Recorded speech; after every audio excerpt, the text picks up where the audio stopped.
Hello आणि सगळ्यांना मस्त मस्त खवय्येगिरी करायला मी पुन्हा आणलेलं आहे मिसळ खायला. पुणं आणि मिसळ हे एक कॉम्बिनेशन आहे आणि पुण्यात विविध प्रकारचे मिसळ मिळतात, अगदी सात्विकपासून ते झणझणीत काय म्हणतो त्याला झटका आणणाऱ्या मिसळीपर्यंत. तर आज आपण सात्विक मिसळ खाऊन बघणार आहोत आणि हो, इथे आणखीन एका मिसळीचं वैशिष्ट्य आहे. ते काय आहे ते आतमध्ये गेल्यावर आपल्याला कळेल. चला चला चला.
कोळसा ठेवून दम केली जाते आणि इथे तुम्ही बघताय चटणी दिलेली आहे आणि एक स्पेसिफिक चटणी आहे, तिखट चटणी, की ज्यांना कोणाला तिखट खायचं आहे, सात्विक नको आहे मिसळ, ते खाऊ शकतात. पण तुम्ही इथली स्टाईल बघितली का, की हे सुद्धा रॉ दिलेलं आहे, याच्यावर आधी तर्री घातलेली नाही. तुम्हाला जेवढी हवी आहे तेवढी तर्री तुम्ही याच्यावर घालायची. सात्विक मिसळ आहे आणि ही दम केलेली मिसळ आहे. तर सात्विक मिसळ म्हणजे आपण एक थोडासा रस्सा घालून बघू, कारण मी खूप तिखट खात नाही आणि सात्विक आहे. तर दम खाण्याऐवजी मी याची टेस्ट घेऊन बघते. काय चॉईस आहे, तुम्ही तुमच्या चॉईसने याच्यावर मिसळ ट्राय करू शकता.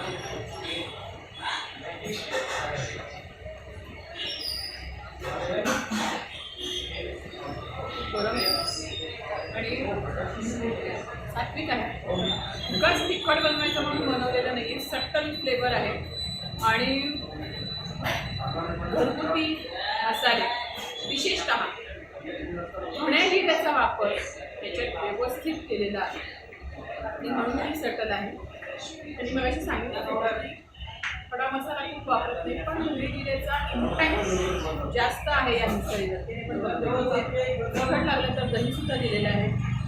एकंदरीत क्वांटिटी जर आपण बघितली तर व्यवस्थित 4 पाव दिलेले आहेत प्रत्येक मिसळीबरोबर. आणि चटणी जी आहे, चटणी काही मी खाण्याची ताकद माझ्या बहिणीकडे करून नाही ठेवू शकत, पण मी जर सात्विक मिसळला आलात तर ही दम मिसळ आणि सात्विक मिसळ हे दोन्हीचा आस्वाद घ्या. इथे सोलकढीसुद्धा आहे, पोळपटसुद्धा आहे आणि छान मस्त एन्जॉय करा. चला आता आपण जे पूर्ण आहे आणि फ्रँचायझी घेऊन घेतो.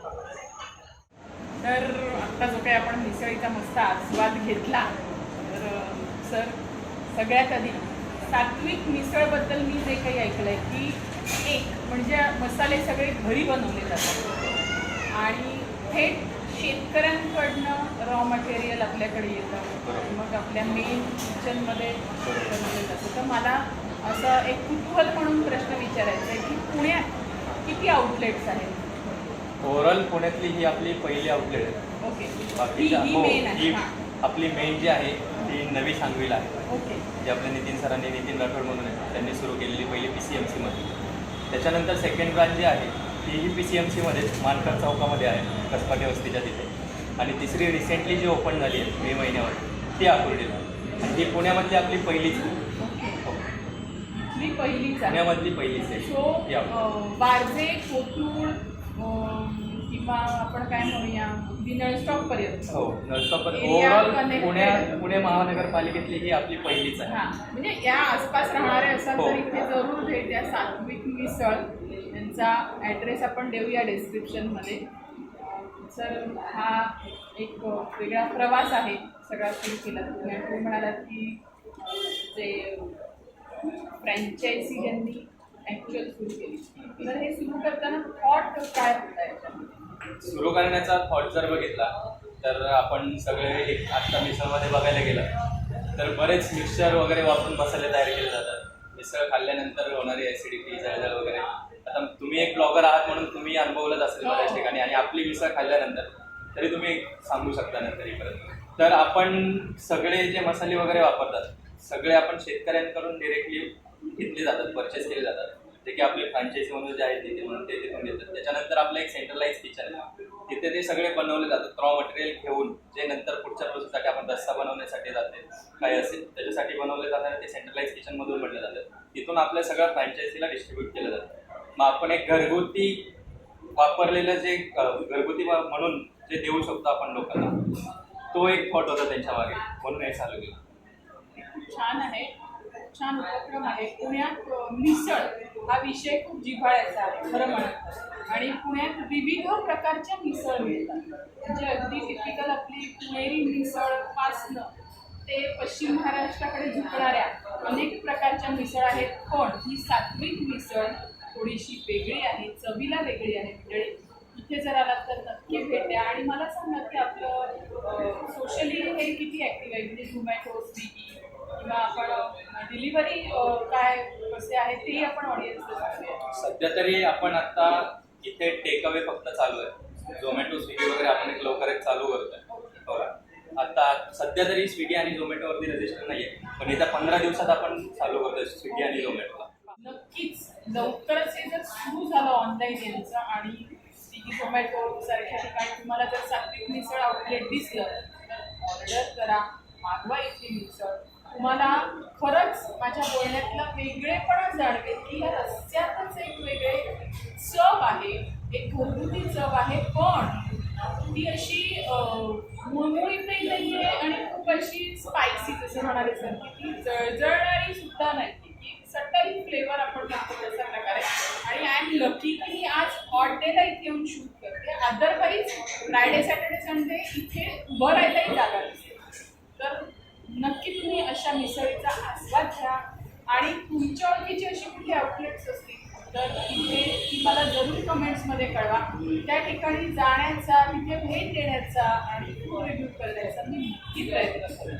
आपण हमसफर डायरीजला नेहमीच म्हणतो इथे मनं खुलतात खवय्येगिरीतनं आणि नाती जुळतात. आणि मिसळ सेंटरची आपलं एक वेगळं नातं तयार झालंय. Sir thank you so much.